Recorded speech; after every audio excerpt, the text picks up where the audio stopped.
His music is saying "F you" to the audience, but in a really beautiful way. It's like, "F you, I love you. Now let me play you some beautiful music." You know, so there's this feeling like they're gonna do whatever they want and assert their own will and not worry about how it's being understood or whatever. Yeah, the wonderful thing about that is that it speaks to people.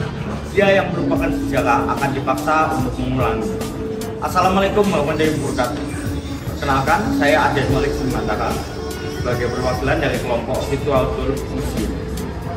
Dan di belakang kamera ada ini Muhammad Prawira dan Valen Natanael Bol. Dan pada kesempatan yang berbahagia ini saya akan menemani Anda melalui Virtual Tour Museum Brawijaya. Tanpa berlama-lama lagi, mari kita mulai dulu. Yang pertama dari koleksi-koleksi benda yang ada di Museum Sejarah adalah mobil sedan pabrikan DeSoto Amerika.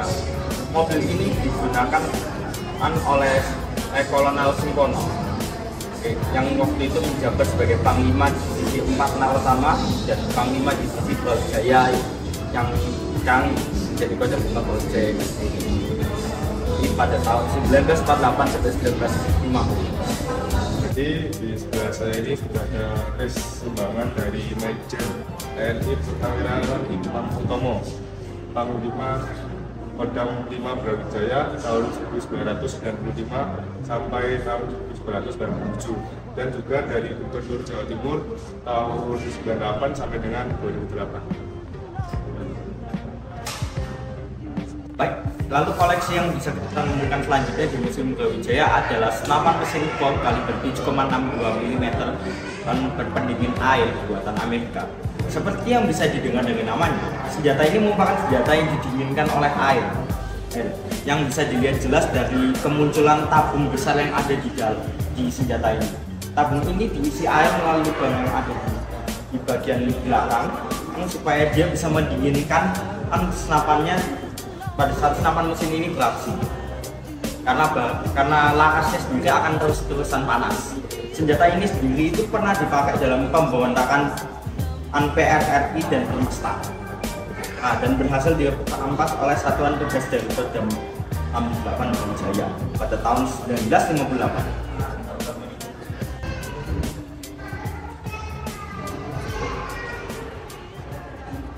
Lalu beralih dari senapan mesin kecil, kita beralih ke senapan mesin yang lebih besar, lebih tepatnya senjata mesin M2 Heavy Browning. Senjata ini berkaliberkan 12,7 mm atau yang biasa disebut sebagai 50 kaliber. Senjata ini merupakan senjata yang biasa digunakan untuk melawan kendaraan lapis baja. Dan senapan mesin ini secara partikular sendiri juga merupakan rampasan pada saat pemberontakan PRRI atau Permesta. Senjata ini didapat di tahun 1958 di area Sulawesi Utara.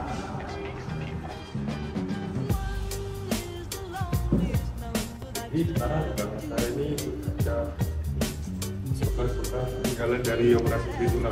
Operasi Trisula yang saya ketahui dari Wikipedia, yaitu merupakan operasi yang dilaksanakan oleh TNI dalam rangka menumpas sisa-sisa gerakan PKI di Blitar Selatan pada tahun 1968.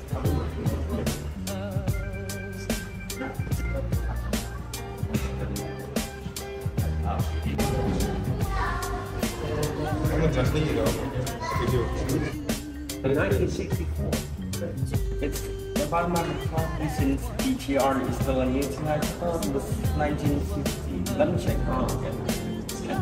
The information about when they became independent because under new management they are allowed to vote and they vote for independence.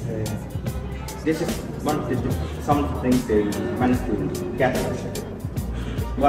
What's interesting is that there's MG42. I don't know if it's MG42 or MG3 like that. MG34. That's a machine gun from Germany. I don't know how it ended up in similar. It's a lot of. Yeah, but Soviet Union, I remember. They even had an Antares cruiser. It's one of the Kazakh cruiser named Kyrgyzstan. It's one of our largest ships. It was Soviet made. Soviet made a gun cruiser with approximately 12 152mm cannon. divided into 4 cylinders housing, each having 3 barrels each. Some of the men actually feel to glitter. Some of the party members slightly glitter. Ya, jadi di sebelah ini ada eksekusi Gubernur Jawa Timur yang pernah digunakan untuk perundingan senjata oleh antara pihak Indonesia dengan pihak Sekutu pada tanggal 29 Oktober 1945 yang dimana oleh diwakili Sekutu yaitu Brigjen Malabi yang merupakan Komandan Brigade 49 Divisi India ke-49. Dalam memperjuangkan kemerdekaan Indonesia juga menggunakan alat komunikasi, salah satunya dengan burung merpati. Burung merpati pos digunakan untuk alat komunikasi pada tahun 1976 di daerah Lamongan sampai Bojonegoro oleh Divisi Ronggolawe.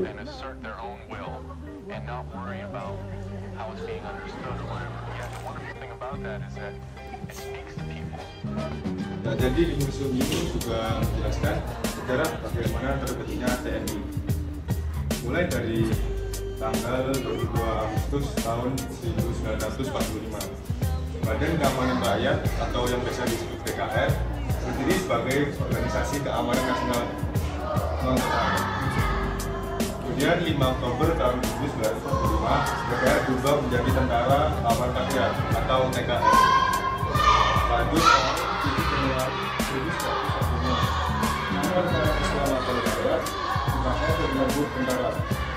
tahun 20 Januari 1946 Nama Tentara Republik Indonesia berdasarkan penetapan pemerintah nomor 4 tahun 1946. Tahun 3 Juni 1946 nama Tentara Nasional Indonesia TNI mulai dipakai dan disahkan oleh Presiden Soekarno. Kemudian tahun 17 Agustus tahun 1940 APRI atau Angkatan Perang Indonesia Serikat berubah menjadi APRI atau Angkatan Perang Republik Indonesia. Tadinya tahun 5 Oktober 1962 APRI Angkatan Perang Republik Indonesia berubah menjadi Angkatan Bersenjata Republik Indonesia yang biasa kita sebut sebagai APRI. Tanggal 5 Oktober tahun 1944 kepolisian masuk ke dalam usulan APRI. Yang terakhir tanggal 1 April tahun 1999 kepolisian keluar dari negeri dan APRI juga menjadi kami kembali. Jadi kita telah keliling Museum Brawijaya. Jadi tadi kita sudah keliling ke dalam museumnya. Mulai dari mobil bakso di soto, lalu ada Peta-peta di belakang kita. Ada peta. Tuh ada peta-peta jadi. Nanti tonton keseruannya di vlog kita. Bye bye. Nah.